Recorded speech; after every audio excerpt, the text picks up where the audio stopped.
কি গো, আজকে আরেকটা গল্প শোনাও। গল্প শোনাবো। গল্প তো আগে ট্রেনের গল্প শোনালাম। এবার ট্রেনের অনেক গল্প এখনো মনে আছে জীবনে, সারা জীবনের। তো এখন শোনো, আজকে তো বিয়ের তারিখ। হ্যাঁ। আজকে বিয়ের তারিখ, তোমরা বিয়ে বাড়ি যাবা। হ্যাঁ তো বিয়ের গল্প না, এক দিরাগমনের গল্প শোনো। হ্যাঁ, বলো। তো আমার এক বন্ধু ছিল, তার নাম বলছি না। তার বিয়ে হয়েছে সে দিরাগমনে যা গেছে। হুম এবার সে একটু বাঙাল বাঙাল কথা বলে, হুম ঢাকার ঢাকাইয়া বাঙাল। হুম সে তারপর আমি ওর ওর টার্মে কথা বলবো ওর মতো করে, সেটা আমি বলতে ভুল হলে ঠিক আছে, ঠিক আছে। তো ও বলতেছে, ভাস্কর গেছি দিরাগমনে, মায়ে তো কইয়া দিছে যে যা দেবে দিলে কইবি আর দিয়ে না, দিয়ে না, দিয়ে না, অনেক দিছেন, অনেক দিছেন। এই তো মানে কইছে। খেতে ভালোবাসে। হ্যাঁ, খেতে ভালোবাসে প্রচন্ড, খায় মানে হচ্ছে একা দু তিন জনের লোকের খাবার খেয়ে নিতে পারে। সে যদি গিয়ে বিয়ে বাড়িতে ইয়েতে দিরাগমনে গিয়ে আর দিন না, আর দিন না করছে, হ্যাঁ তাহলে কি অবস্থা মানে বুঝতে পারছো? হ্যাঁ, আর ভালো ভালো রান্না। হ্যাঁ, আর ভালো ভালো রান্না। আর তারপরে বউ বলেছে, এখানে এসে তুমি কিন্তু কোথাও রাস্তাঘাটে দোকানে বিড়ি টিড়ি খাবা না। হ্যাঁ, বিড়ি টিড়ি খাবা না, এখানে সব আমার কাকা জ্যাঠারা সব চেনা শুধু। হ্যাঁ তো সে বলছে যে, ভাস্কর কি কমু, তারপরে খাইয়া উঠি তো পেটের এক কোনায় পইরা আছে। তো আমি এই আর যেই সন্ধ্যা হইছে আস্তে আস্তে আর পারতে আসি না। হ্যাঁ এইবার তো বাড়িতে চা দিয়েছে, চা বিস্কুটে আমার কি হয়। তারপরে আমি আমার বউরে কইলাম সন্ধ্যাবেলায় যে আমি যাই একটু ঘুরে আসি এদিক ওদিক, ঘুরে দেখে আসি তোমাদের এই এলাকা কেমন। তো ও ও বেরিয়েছে। তা বেরিয়ে গিয়ে প্রথমেই এই দোকানে বেরিয়েই বিড়ি ধরাইছে, বিড়ি ধরিয়েই এই ধরা খেয়েছে এক কাকা শ্বশুরের কাছে। কাকা শ্বশুরে দেখে বলে, আমি তো লুকায় পড়ছি।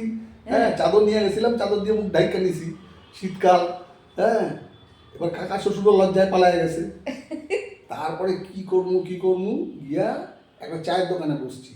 তখন বাজে 7টা, 7:30 বাজে। এই চায়ের দোকানে গিয়ে বইসা পড়ছি। বইসা কি আছে দাদা বলে, দেখি ঘুগনি আর একটু পরোটা, ঘুগনি আর পাউরুটি আছে, আর বাসি পাউরুটি আছে তাই দেন। ও ঘুগনি আর পাউরুটি লইয়া খাইতে আসি। খাইতে খাইতে আরে খাবার শেষ হয় নাই, এই আমি তো পাউরুটি নিছি, কোয়াটার পাওয়া যেত না আগে, কোয়াটার, কোয়াটার নিছি, 2টা নিছি, তাতেও আমার হয় নাই। আর 3 নম্বর যখন খাইতে আসি আরেকটা ঘুগনি নিছি, সেইটা খাইতে গিয়া দেখি আমার ওই বউয়ের কোনো এক ভাই হবে, কোনো কাকা জ্যাঠার ছেলে হবে, সে আমার দিঘা আইতে আসে আমার দিঘা। আমি তো চাদরে মুখ ঢাকতে আসি, কিন্তু সে তো আমার দেখে পালাইছে। দেখে পালাই আইসা বলে যে, আপনি বাড়িতে খান নাই, এত পাউরুটি খাচ্ছেন? বললাম না না, একটু দেখলাম যে কেমন রান্না করে তোমাকে এখানে, এই দোকানে টোকানে কেমন খাবার দাবার পাওয়া যায়, কি তার স্বাদ কেমন, সেই সব দেখতে আসি। বলে তখন আমার শালায় বলে, দাদা যে জামাইবাবু চলেন আরেকটা জিনিস খাওয়াই আপনারে। বলে পাশে একটা দোকান, একটা বেঞ্চি টাইপের দিয়ে জায়গায় বসে আমাকে দিয়েছে একটুখানি ইয়ে। আমার তো কোনো কিছুতে একটুতে হয় না, লক্ষণদার কথা আর কি। আমার তো ওইটুকুতে কি হয়, ওই দাঁতের কোনায় পড়ে আছে। হ্যাঁ, তাই আমি বললাম দে, আরো দে। তো সে তো শালাই তো ঢাইলা দিছে, বলবো যে আরে পাইছি একটা পার্টনার, ঢাইলা দিছে। কিন্তু আমি তো আমার খিদার পেটে এখন যা দিচ্ছে তাই ঢুকে যেতেছে। এইবার আমি কি আমার শালারে বললাম যে তুমি আউগাও, আমি একটু বিড়ি খাইয়া আসি। তো আমি আবার গিয়া বিড়ি ধরাইছি, বিড়ি ধরাইয়া দেখি আমার তো দুনিয়া ঘুরতে আসে। হ্যাঁ, ঘুরতে আসে।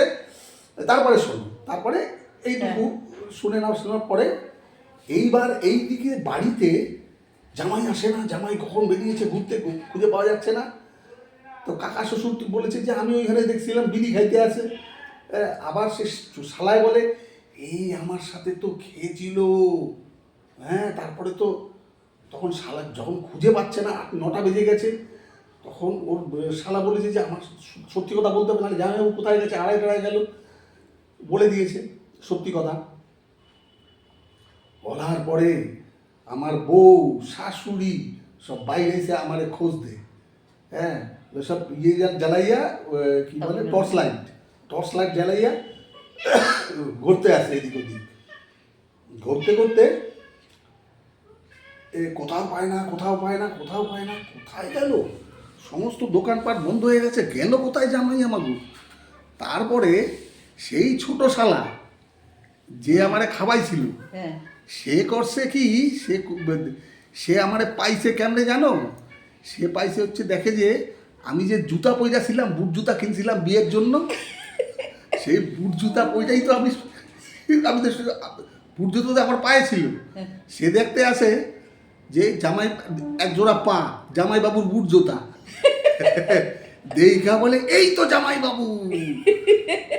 মানে আমি কি হয়েছে ভাস্কর শোন, আমি যখন সেই যে মাথাটা ঘুরতে আসিল, হ্যাঁ, আমি পাশে দেখছি একটা ভিখারি কাঁথা মুড়ি দিয়া শুয়ে আছে, আমি ওর কাঁথার পাশ দিয়ে ঢুকে, আর আমার জুতা খান বাইরে আসছিল বলে বাইচা গেছি, আমারে খুঁজা পাইছে না, খুঁজা পাইতো না।